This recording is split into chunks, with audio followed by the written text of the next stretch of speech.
এই যে চুরিটা হলো, এটা কোন জায়গা? এটা 12 নম্বর অঞ্চলের ছোট নারায়ণপুর মৌজা। আমার নাম অসীমউদ্দিন মোহাম্মদ। কি হয়েছে এখানে?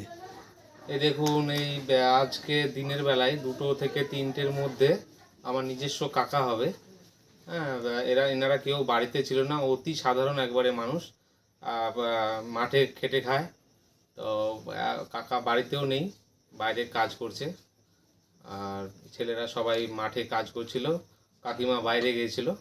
সেই মুহূর্তে এখানে যখন 2টোর পরে এনারা বাড়িতে আসেন, তখন দেখেন যে বাড়ির সব দরজা তালা মারা ছিল, সেগুলো তালা ভেঙে ভেতরে সব জিনিসপত্র উলট পালট দেখছে।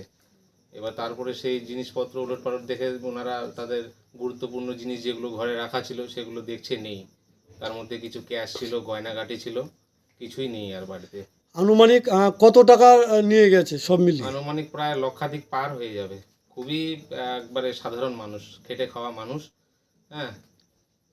তো কারা করতে পারে আপনাদের অনুমান? আমরা তো কিছু অনুমান করতে পারছি না কারা করতে পারে, কেননা দেখুন, এই একেবারে সাধারণ মানুষের বাড়িতে এসব হচ্ছে বেছে বেছে। আমাদের এখানে আজকে দিনে দুপুরেই 2টো বাড়িতে এরকম হয়ে গেছে, একেবারে সাধারণ পরিবার, খেটে খাওয়া পরিবার, এগুলো বাড়িতে বেছে বেছে টার্গেট করে এইসব চুরিগুলো হচ্ছে। আর কিভাবে হয়েছে চুরিটা, কিভাবে করেছে?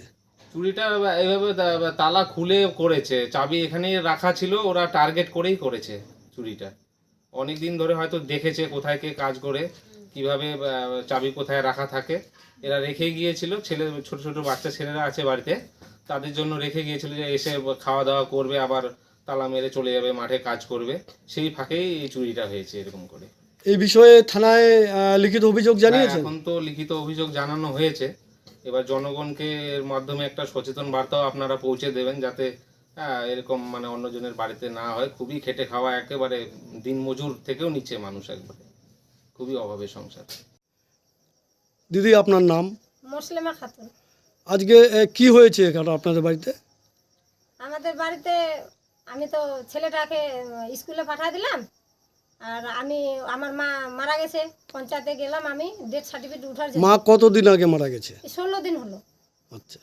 16 দিন হলো, তো আমি পঞ্চায়েতে গেলাম ডেথ সার্টিফিকেট উঠার জন্যে। তো ছেলেটাকে বললাম কি, তুই বাবু স্কুলে যা, আমি যাবো আর আসবো।